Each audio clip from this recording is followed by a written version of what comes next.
And then they'd say he left troops in Syria. You know what I did? I left troops to take the oil. I took the oil. The only troops I have are taking the oil. Venezuela. How about we're buying oil from Venezuela? When I left, Venezuela was ready to collapse. We would have taken it over. We would have gotten all that oil. It would have been right next door. Excuse me, I didn't. I'm the one that gave Ukraine offensive weapons and tank killers. Obama didn't. You know what he sent? He sent pillows and blankets. We here are focused on geopolitics and economics. It's very obvious. It's in our name. And an issue that I often try to avoid is domestic partisan U.S. politics. It's very frustrating to talk about domestic U.S. politics because people tend to be very dogmatic and very partisan. They pick a party, the Republicans or the Democrats. They defend them no matter what. They treat the political party like a sports team or a superhero that can do no wrong. This is despite the fact that, ironically, the Republican and Democratic parties share a lot of their policies in common. The foreign policy that they carry out is 95% the same, this bipartisan orthodoxy. Much of their economic policy is the same. And yet people get angry if you criticize a Democrat, they think that you're a Republican, or if you criticize a Republican, they think that you're secretly a Democrat. So before I begin today, I simply want to emphasize that I am not in any way trying to defend the Democratic Party and Joe Biden, who has been a horrific president, which is why his approval rating is so extremely low.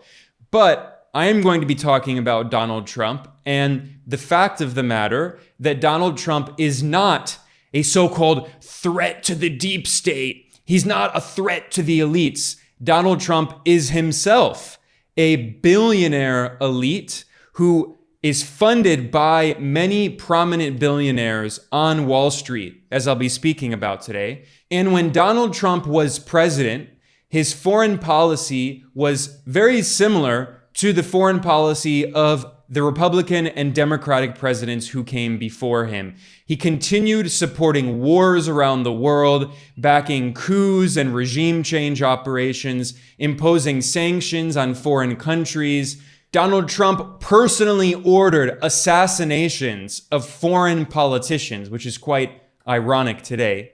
And the simple fact is there were many, many more similarities than there were differences in the very hawkish, belligerent foreign policy of Donald Trump, as there were with the foreign policy of Obama and George Bush and Bill Clinton and Ronald Reagan and Joe Biden.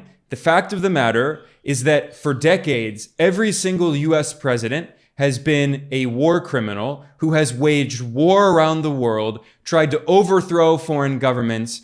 Donald Trump is no exception to that. However, many of Trump's supporters are claiming that he was targeted because he is an enemy of the deep state and that there was a deep state attempt to assassinate him on July 13th at a rally in Pennsylvania in which a shooter allegedly tried to kill Donald Trump. Now, this story is very, very strange. The shooter was identified. He was killed on the day of the attack. He was a 20-year-old named Thomas Matthew Crooks. And the irony is he was actually registered as a Republican. He was a proud, patriotic, conservative American.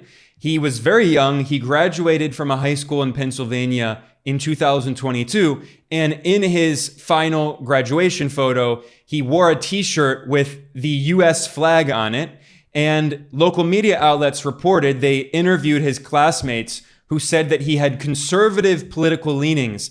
And the majority of his classmates were liberals, but he, no matter what, always stood his ground on the conservative side. So this story is very strange. A 20-year-old Republican conservative. Now, some of Trump's supporters are claiming that the left tried to kill him because this shooter, Thomas Matthew Crooks, when he was 17 years old, a teenager, in 2021, he made one donation of $15 to a political action committee, a PAC, that is supposedly progressive, called the Progressive Turnout Project. But in reality, as the independent journalist Ryan Grimm has showed, this is not actually a progressive PAC. It's actually a spam operation. He referred to it as one of those spammy PACs that carpet bombs your inbox. And he published an example, a screenshot of one of these emails that this PAC sends out. They get access to your email, and you've probably seen this stuff in your spam folder. And they just send you hundreds and hundreds of spam messages with polls saying, should President Joe Biden pardon Donald Trump? And they often try to confuse people into donating to them, thinking that a bill is overdue or they have to do something for their taxes. So they mislead people. So it's not surprising that a 17-year-old kid made a $15 donation. It doesn't mean that he was a left-winger, not in any way. In fact, a spokesperson for this spam operation revealed that the shooter actually unsubscribed from the mailing list 1 year later in 2022 when he was 18 years old. So there is no evidence whatsoever that this 20-year-old shooter was part of the US deep state. He did not work in the past for an intelligence agency or a police force. He had no professional experience other than working as a dietitian at an old folks home. And again, he just graduated from high school 2 years before. He was a registered Republican. His classmates said that he was conservative. We have no idea why he did this. I'm not here to speculate.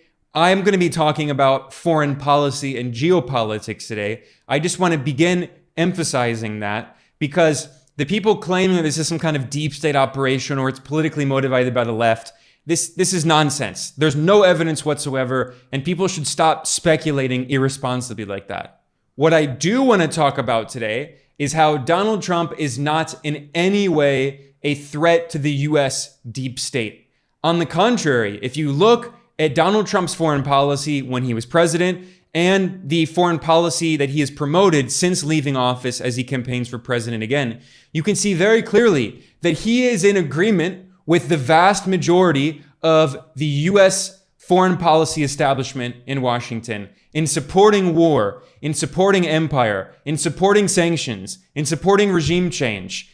As I'll be showing today in depth with concrete evidence and sources, when Donald Trump was president, he killed Iran's top general in an act of war against Iran. He also killed a top Iraqi military official, and the Iraqi government ordered Trump to withdraw the US troops occupying Iraq. He refused to withdraw them, so he maintained the illegal US occupation of Iraq. He also maintained the illegal US military occupation of Syria and boasted that he was stealing Syria's oil. But we have the oil. Right now, the United States has the oil. Furthermore, he launched a coup attempt and a failed invasion of Venezuela. He massively expanded the sanctions on Cuba and called for overthrowing Cuba's government.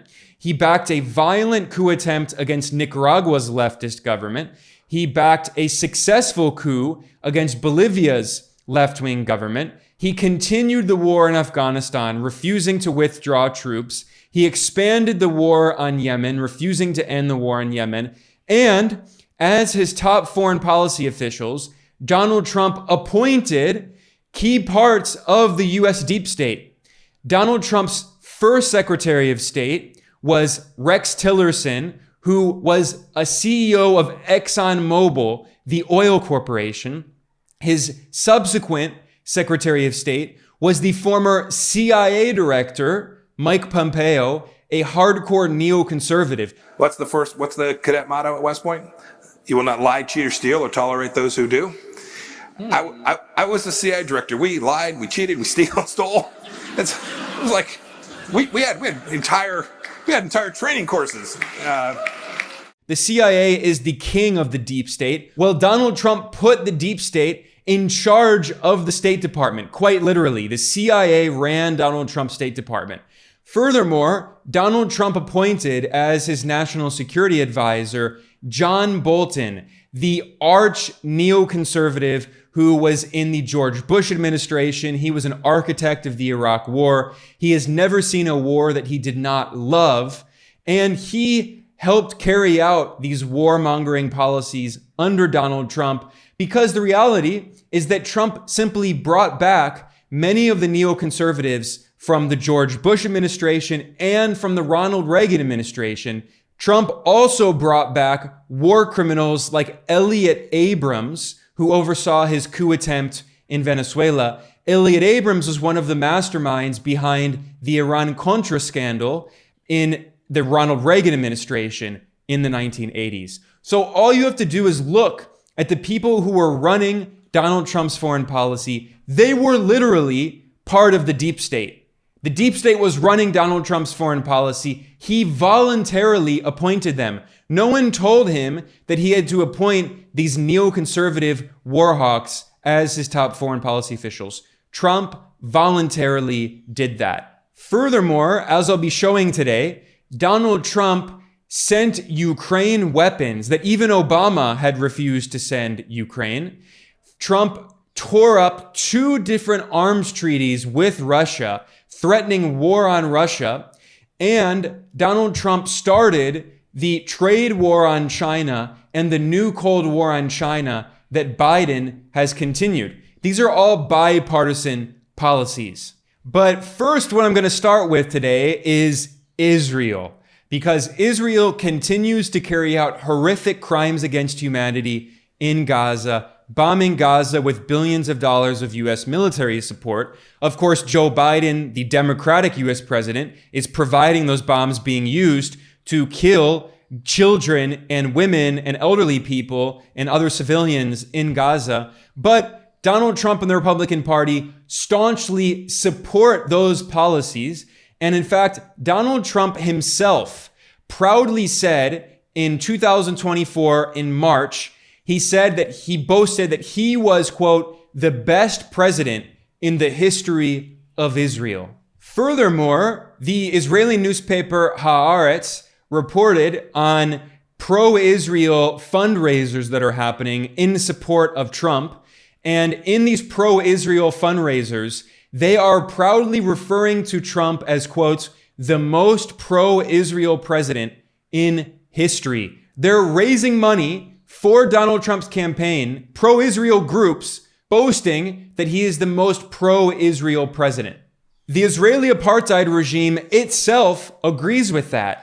Back when Trump was president, the far-right leader of Israel, Benjamin Netanyahu, created a settlement in the illegally occupied Golan Heights, which is Syrian sovereign territory that Israel has been illegally occupying for decades, according to international law. Well, Netanyahu went to this illegally occupied Syrian territory to open a new settlement that is called Trump Heights. It is named after Donald Trump in honor of Trump's staunch support for Israel. And of course, Trump moved the U.S. embassy from Tel Aviv to Jerusalem, which is also occupied according to international law. Almost no other country on earth has done that. Only the U.S. and a few colonies and proxy regimes. And yet Donald Trump did that and boasted of doing that in support of Israel. And meanwhile, as Donald Trump is campaigning for president in 2024, he is telling donors at fundraisers that he wants to arrest and deport pro-Palestine protesters in the U.S. I'm reading here from the Times of Israel, which is an Israeli newspaper, titled, "Trump says he'll deport anti-Israel student protesters if elected." In a fundraiser, Trump said, quote, "If you get me reelected, we're going to set that movement," that is the pro-Palestine movement, "back 25 or 30 years. It has to be stopped now." Trump said, quote, "One thing I do is any student that protests, I throw them out of the country." And he also said that it was beautiful watching police brutalize pro-Palestine protesters on college campuses in the US. Trump is literally as pro-Israel as it gets. He's proud of it. The irony is that the Democratic president, Joe Biden, is also as pro-Israel as it gets. He's sending billions of dollars of weapons to Israel as it's bombing children. And Trump wants to send even more weapons. In fact, in the disastrous debate in which Biden couldn't even tell you where he was, what the hour was, what his name was. I mean, Biden is so clearly in extreme cognitive decline. Making sure that we're able to make every single solitary person eligible for what I've been able to do with the with the COVID. With dealing with everything we have to do with. Look, if we finally beat Medicare. But in that debate, Trump was criticizing Biden for supposedly not being pro-Israel enough. And as an insult, Trump referred to Biden as a Palestinian. That is how much he has dehumanized Palestinians, the indigenous peoples of Palestine, who are being ethnically cleansed and bombed by Israel with US weapons. Trump hates Palestinians so much that he uses the word Palestinian as an insult.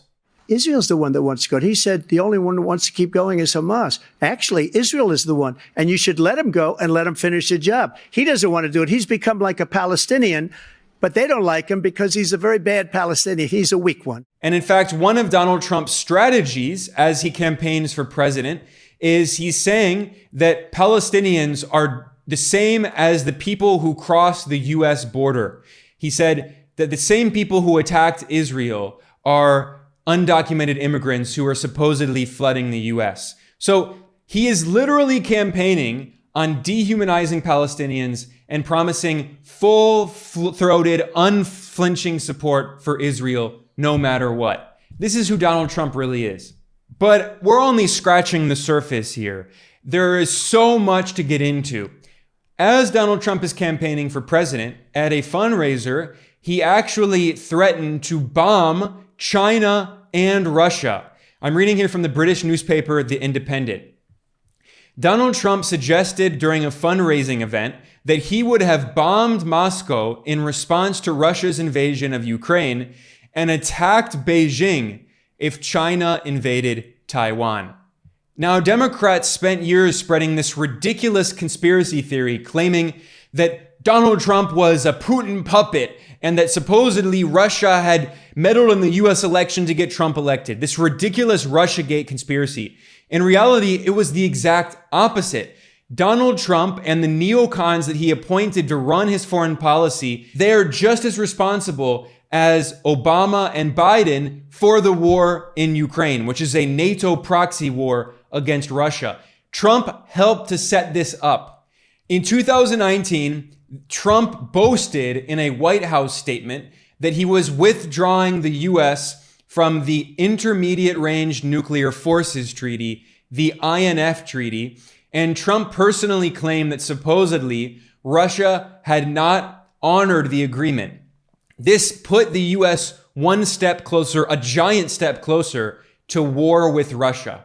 Then, a year later, Donald Trump withdrew the US from another Cold War era arms treaty with Russia, which had previously been signed with the Soviet Union, which is the Open Skies Treaty. So Donald Trump and the neocons he appointed, they were tearing up all of the arms deals with Russia, which made war, a proxy war with Russia, significantly more likely. And that's exactly what happened. In fact, Trump sent lethal weapons to Ukraine that even Obama had refused to send. And Obama bears responsibility for backing the 2014 coup in Ukraine that overthrew Ukraine's democratically elected government and set off this proxy war in the first place. Obama started it, Trump expanded it, and Biden has expanded it. It's bipartisan. I'm reading here a newswire from ABC News in 2019. Trump admin approves new sale of anti-tank weapons to Ukraine. It adds, the Trump administration first approved the sale of Javelin missiles to Ukraine in 2017. The irony is that in 2022, with the war in Ukraine in full swing, Trump boasted that he provided Ukraine the weapons that it was using, quote, so well in order to fight Russia. He boasted of arming Ukraine to attack and kill Russian soldiers. So the idea that he was a Russian puppet is so ridiculously absurd. He set the stage for the Ukraine war just as much as Obama. The ultimate irony is that Trump criticized Obama because Obama had refused to send lethal weapons to Ukraine because he didn't want to fuel a proxy war with Russia, even though Obama had started it in many ways. And Trump famously said in an interview, he boasted, "I sent weapons to Ukraine, unlike Obama, who sent pillows and blankets." Here is this clip. People don't understand why you never have a harsh word for Vladimir Putin. Okay, you ready? I don't understand. You don't know what I talked about with Putin in the meeting prior to the press conference? Publicly. You never say anything harsh Excuse about me, him publicly. I didn't. I'm the one that gave Ukraine offensive weapons and tank killers. Obama didn't. You know what he sent? He sent pillows and blankets. Now, what's funny is that after Trump said that, CNN published a so-called fact check. They were so angry that Trump said that. CNN concluded that Trump is being hyperbolic. Obviously, I mean, you don't need to fact check that. Everyone knows that. And then CNN boasted that Obama sent to Ukraine counter-mortar radars, armored Humvees, night vision devices, etc. But what CNN didn't mention is that Trump was actually referencing a comment that had been made by the right-wing leader of Ukraine, Petro Poroshenko, who was a close ally of Donald Trump and some of the people around him. Poroshenko, like Trump, was a billionaire. He was known as the chocolate king, chocolate oligarch in Ukraine. And he came to power after the US-backed coup. The Obama administration organized coup in 2014 that overthrew Ukraine's democratically elected, geopolitically neutral leader. But the point is that when Poroshenko visited the United States in 2014, he complained about this, and the European news website Euroactiv, which is a vehemently anti-Russian, pro-Ukraine news website. This website is as anti-Russian as it gets. It's a mainstream European news website. It noted that in a speech, the Ukrainian right-wing oligarch leader Poroshenko spoke to the US Senate and House of Representatives and appealed for lethal aid. And he complained in the US Congress, quote, "Please understand me correctly. Blankets, night vision goggles are also important, but one cannot win the war with blankets.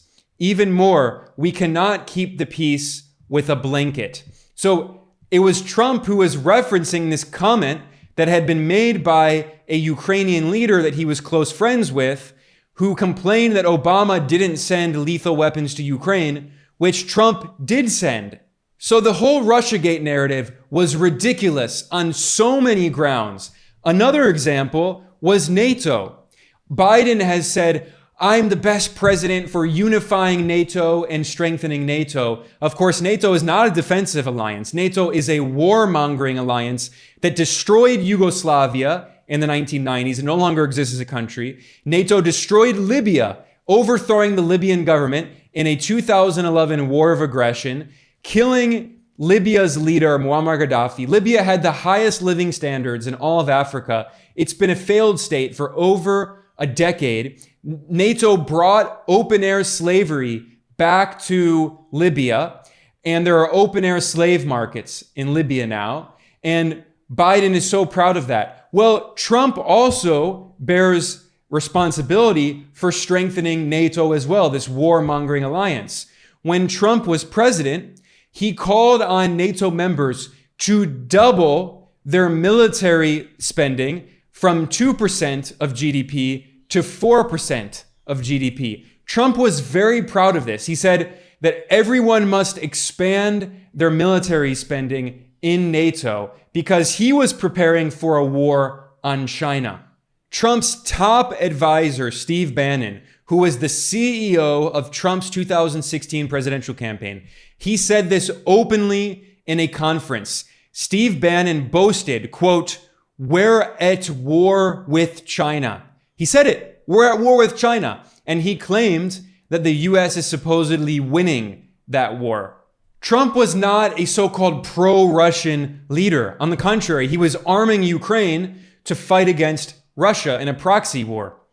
Instead, Trump's strategy and Steve Bannon's strategy was to try to soften the tensions with Russia in order to weaken the friendship between Russia and China, because Trump wanted to isolate China to wage war on China. And it's not just Trump. There are many people in Washington who have called for this strategy, including the late war criminal Henry Kissinger, who had been an advisor to every single US president for decades, including Trump. He advised Trump. And Kissinger had told Trump that Trump should work with Russia to box in China. That was the strategy. And ironically, the liberal conspiracy theory, this obsession with Russiagate, ironically, that actually sabotaged this attempt by the Trump administration to reduce tensions with Moscow in order to wage war on Beijing.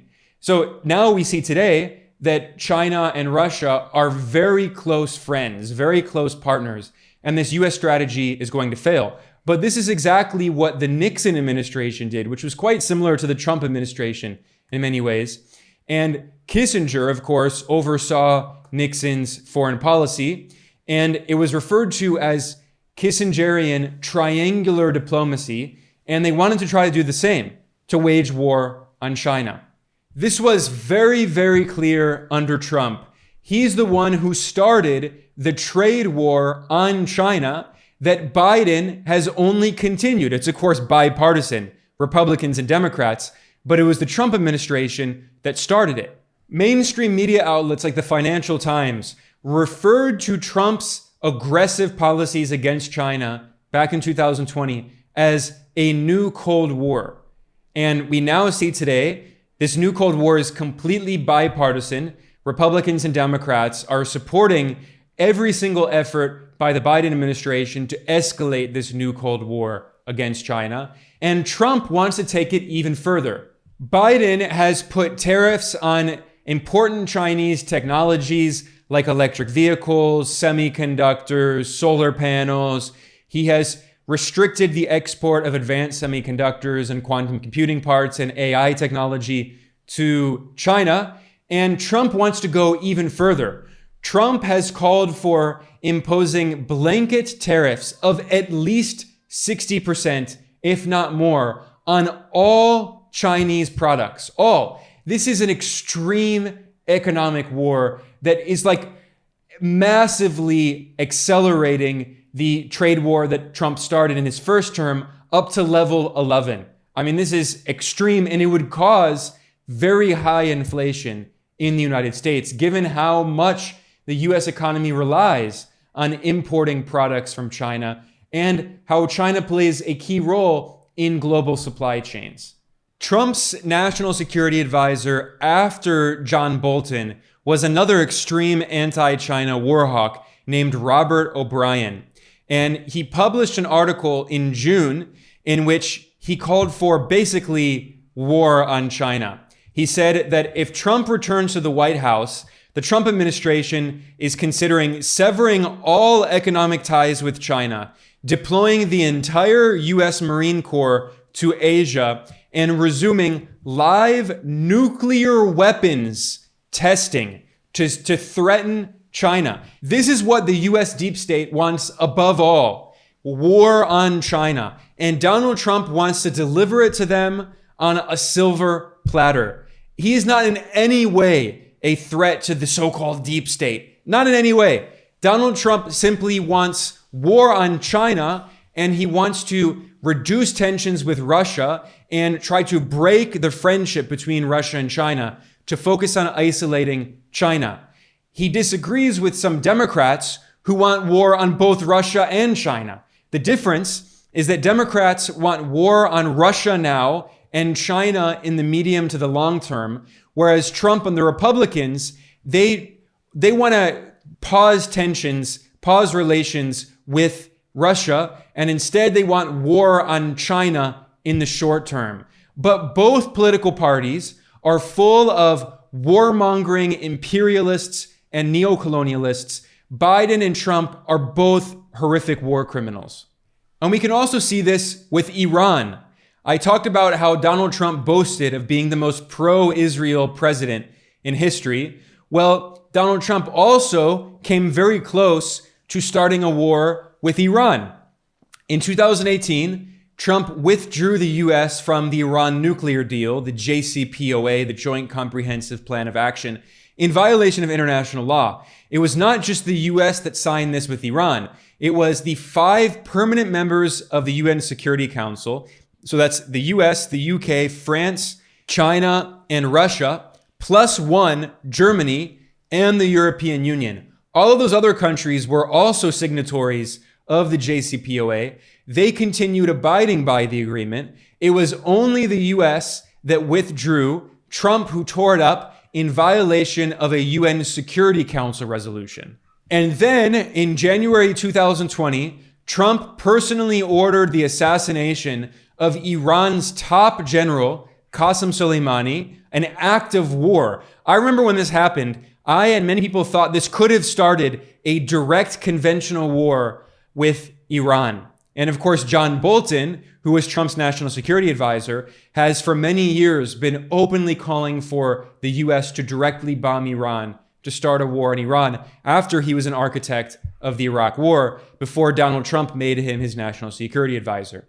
But not just that, Donald Trump also killed Iraq's top military commander, Abu Mahdi al-Mohandes, who was the commander of the Iraqi military forces, the PMFs, that were part of the Iraqi state. This was a US act of war, not only against Iran, but also against Iraq. In response to this attack, what happened? Iraq's democratically elected parliament voted to expel the US troops who were and still are illegally occupying sovereign Iraqi territory. And what was Donald Trump's response? He said, if you try to expel our troops, we will impose sanctions on you, on the democratically elected Iraqi government, because the US doesn't actually care about democracy. It was never about democracy. In fact, Trump can't step foot in Iraq. Why? Because a year later, after he killed the top Iranian and Iraqi officials on Iraqi soil, the sovereign elected Iraqi government, its court, issued an arrest warrant for Trump for this act of war against the Iraqi people. So there is still an ongoing arrest warrant against Trump in Iraq and in Iran for these acts of war that he carried out. This is, by the way, why it's so ironic and so ridiculous seeing top US officials and war criminals like Obama, in response to the alleged assassination attempt against Trump, they said, there is absolutely no place for political violence in our democracy. Supposedly, the US is not a democracy, but Biden said there's no place for this kind of violence in America. Bernie Sanders said, political violence is absolutely unacceptable. Nancy Pelosi said, I know firsthand that political violence of any kind has no place in our society. Meanwhile, Obama bombed numerous countries. He killed hundreds of thousands of people, if not millions. In the past few decades alone, just since 9/11, the US government has killed millions of people, more than 1 million people in the illegal invasion of Iraq, more than 200,000 people in Afghanistan, hundreds of thousands of people in Yemen, hundreds of thousands of people in Syria. The list goes on. Hundreds of thousands of people have died in Venezuela because of the illegal US sanctions. And meanwhile, these US officials say, we're against political violence. Meanwhile, Obama ordered many assassinations by drone when he was president, and Donald Trump then continued that, ordering assassinations. And by the way, a top expert at the United Nations said that Trump's assassination of Iran's top general violated international law. But I mean, US presidents violate international law on a daily basis. It's their favorite pastime, regardless of whether or not they're Republican or Democrat. And speaking of that, back when Trump was president in 2019, he boasted of stealing Syria's oil. He bragged that the US military was illegally occupying Syrian sovereign territory and stealing its oil. Here is a clip of a Fox News interview in which Trump repeatedly says, I mean, he just repeats himself again and again and again. I took the oil. I took the oil. I took the oil. And then they say he left troops in Syria. You know what I did? I left troops to take the oil. I took the oil. The only troops I have are taking the oil. They're protecting the oil. I took over. We're taking the oil. We're not taking the oil. Well, maybe we will. Maybe we won't. They're protecting the facility. I don't know. Maybe we should take it. But we have the oil. Right now, the United States has the oil. So they say he left troops in Syria. No, I got rid of all of them other than we're protecting the oil. We have the oil. Now, Joe Biden has been a warmonger and a war criminal, just like Trump, just like Obama, just like Bush. And one of the very few things that Biden has done in support of peace, basically the only single thing he did in support of peace, was withdraw the troops who had been occupying Afghanistan for 20 years. And Biden did not do that because he loves peace and opposes war. On the contrary, Biden has supported war his entire career. He supported the Iraq war. He whipped Democratic votes for the Iraq invasion led by Republican Bush. Biden has always been a warmonger, but the U.S. lost in Afghanistan. The U.S. and NATO were defeated in Afghanistan, and Biden was forced to withdraw the U.S. forces. And what was Trump's response? Instead of saying that finally we ended the war in Afghanistan, Trump criticized Biden for the withdrawal, saying it was a humiliation. Trump continued the war in Afghanistan when he was president. Why didn't Trump withdraw troops from Afghanistan? In fact, just as Trump boasted of taking Syria's oil, he also wanted to take Afghanistan's minerals. Afghanistan has at least $1 trillion in estimated worth of minerals and important rare earth minerals and other minerals needed for new technologies. Trump wanted to exploit those natural resources, just like he boasted of exploiting Syria's natural resources. Trump had also made the same proposal back in 2011 when the Obama administration was overseeing the criminal war in Libya that destroyed the Libyan government and turned Libya into a failed state that still today is suffering from civil war. In 2011, Trump said that he would support the US-led war against Libya if the US agreed to take Libya's oil. And he said the same about Iraq. He said the US should have taken Iraq's oil after the invasion of Iraq. Trump is not and has never been anti-war. He is extremely pro-war and extremely explicitly pro-imperialist. And he says, look, if we're going to wage war, we should be like medieval barbarians. We should pillage and take everything out of the country that we invade. The difference is that Democrats like Biden, they claim that they care about democracy and human rights and carry out the same war and same war crimes just like the Republicans. But unlike Trump, they don't say the quiet part loud. Another example of Donald Trump's warmongering was his continued support for the brutal war on Yemen, in which hundreds of thousands of Yemenis died because of this U.S. war that the U.S. was using Saudi Arabia to wage. And Trump vetoed a bill that was passed in the U.S. Congress that would have ended U.S. support for the war in Yemen. Instead, he vetoed it. That's how much he supported the war. And not only did Trump support Saudi Arabia, as it was brutally bombing civilian areas in Yemen, leading to hundreds of thousands of deaths and famine and an outbreak of cholera and other preventable diseases. Moreover, the Trump administration carried out airstrikes directly in Yemen. And a watchdog group known as Air Wars conducted an analysis. They found that the Trump administration carried out at least 190 armed actions, mostly airstrikes, in Yemen since Trump took office in 2017 up to 2020. And it wasn't just West Asia or the so-called Middle East that Trump was constantly bombing and waging war in.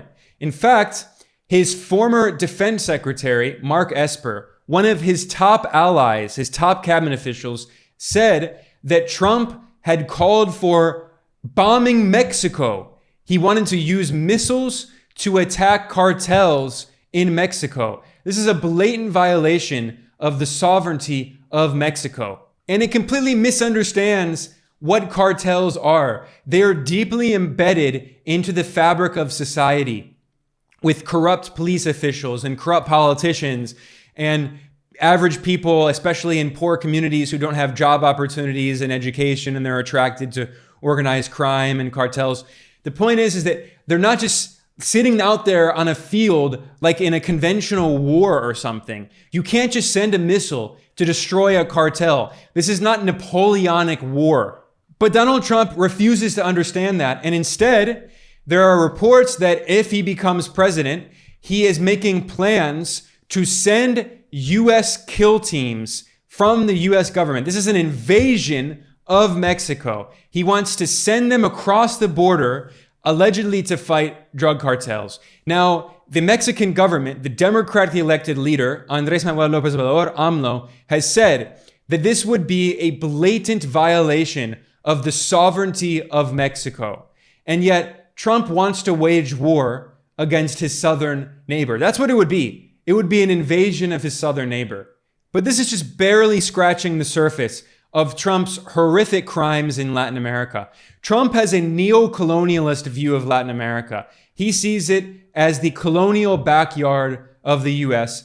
And in his first term, he backed numerous far-right coup attempts, including in 2019, Bolivia's democratically elected socialist president, Evo Morales, the first ever indigenous leader of a country where the majority of the population is indigenous.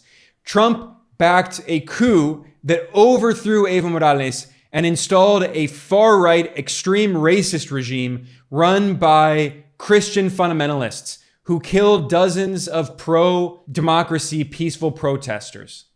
And by the way, Bolivia has some of the world's largest lithium reserves, which are needed for batteries that are used in electric vehicles and that are used in computers and phones and many other technologies. And Elon Musk, the billionaire capitalist oligarch who has endorsed Trump for president and said that he will be an advisor to Trump, well, Elon Musk let the cat out of the bag on Twitter, which he now owns. It's his personal property. On Twitter in 2020, a left-wing user criticized Elon Musk for backing the far-right coup in Bolivia. And in response, Elon Musk said, "We will coup whoever we want. Deal with it." And this Twitter user had pointed out that the US government organized a coup against Evo Morales in Bolivia so Elon Musk could obtain the lithium there. And Musk said it openly, yeah, we'll do it against whoever we want. These are the neo-colonialists who we're supposed to believe are supposedly challenging the so-called deep state. What does the deep state do? The deep state organizes coups against democratically elected socialist leaders in Latin America to steal their natural resources, installing far-right regimes, which is exactly what Donald Trump did in alliance with the US deep state with the support of billionaire capitalist oligarchs like Elon Musk. And what has been one of the main targets of the US deep state for years now? Venezuela's democratically elected socialist government. First, its president Hugo Chavez, and now the leftist president Nicolás Maduro. And in 2023, at a Republican Party rally, Donald Trump boasted that he backed a coup attempt against Venezuela and almost overthrew Venezuela's government. And he said that if they had succeeded, the US would have taken over Venezuela, a neo-colonial takeover, and got access to all of its oil. Here's this clip of Donald Trump saying the quiet part loud yet again. Venezuela. How about we're buying oil from Venezuela? When I left, Venezuela was ready to collapse. We would have taken it over. We would have gotten all that oil. It would have been right next door. Of course, Trump oversaw a coup attempt in Venezuela that started in 2019, in which Trump appointed a little-known right-wing opposition politician named Juan Guaido as the supposed president of Venezuela, despite the fact that he never participated in a presidential election. He never got a single vote to be so-called president. And yet Trump said he's president. We recognize him as president. Trump stole billions of dollars of Venezuelan assets, and he told other countries around the world, he forced them to recognize this US puppet as the fake so-called president.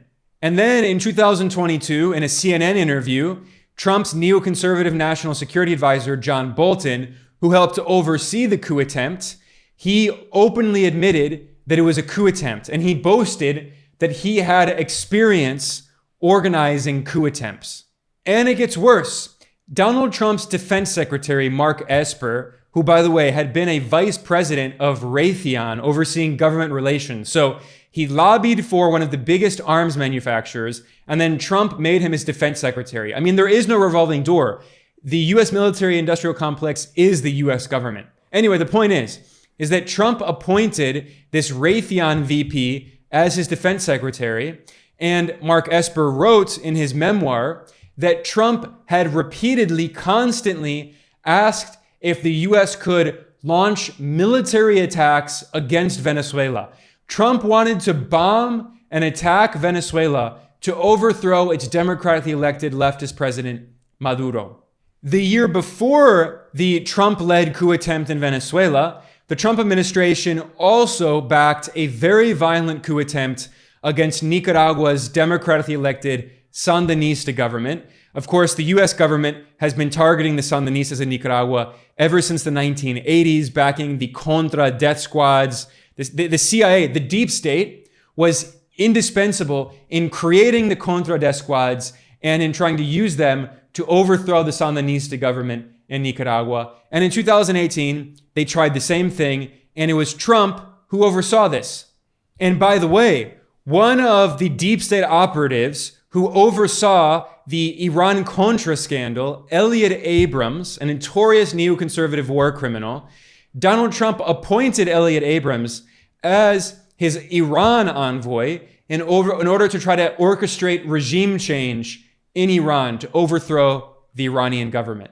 And as if that weren't enough, by the way, Joe Biden also appointed this notorious war criminal, Elliott Abrams, on a bipartisan public diplomacy commission. So we saw Elliott Abrams helped oversee the Iran-Contra scandal in the Reagan administration. He was literally convicted of a felony. He lied to the government. He was a literal felon, a literal criminal. And then Donald Trump brought him back. Actually, George Bush brought him back as well to help oversee the illegal invasion of Iraq. Then Donald Trump brought him back to oversee another coup attempt in Nicaragua, a coup attempt in Venezuela, and a coup attempt in Iran. And then Joe Biden brought back the same war criminal. I mean, this shows how all US presidents are war criminals. But finally, I would be remiss if I didn't mention one of the top targets of the US deep state for decades, which has been Cuba's revolutionary socialist government. Cuba has been under an illegal US blockade for over 60 years, and the CIA has organized constant, never-ending coup attempts, regime change operations. The CIA invaded Cuba in the Bay of Pigs operation. They have never allowed Cuba and the Cuban people to breathe for 1 minute ever since Fidel Castro overthrew a US-backed right-wing puppet dictator, Batista, in 1959. And Donald Trump continued this deep state war on Cuba by waging a brutal economic war on Cuba. Trump massively expanded the already suffocating sanctions and blockade on Cuba, and he added Cuba to a bunch of ridiculous blacklists that have nothing to do with reality. And now, as Trump is campaigning for president in 2024, he is openly calling for regime change, saying, look, in Miami, if you all vote for me, I'm going to do everything I can to try to overthrow the Cuban government, which has been one of the top targets of the deep state for decades. Because once again, Donald Trump is not an enemy of the deep state. He is a loyal ally of the US deep state, of the CIA, of the Pentagon, of big capital on Wall Street. And while we're talking about the alleged assassination attempt against Trump and the deep state and the CIA and Cuba, let's not forget that the CIA and other US government agencies attempted to assassinate Cuba's revolutionary leader, Fidel Castro, at least 638 times. This is according to official declassified US government records. 638 times, and they failed.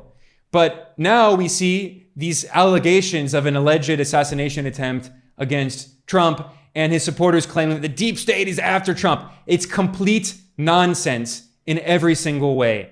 Donald Trump has been a loyal ally of the deep state, a warmonger, an imperialist, a neocolonialist in Latin America.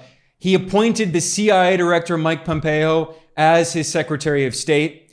And what does the deep state ultimately serve? It serves Wall Street. It serves big capitalists, billionaire oligarchs like Trump, who himself is a billionaire oligarch.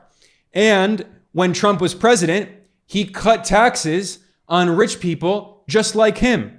And now we saw that under Trump, taxes on the rich fell to a lower tax rate than on working class Americans.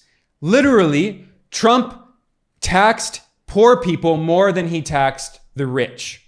And now, as Trump is campaigning for a second term as president, he is pledging more tax breaks, not only on the rich, but he also wants to cut taxes on big corporations.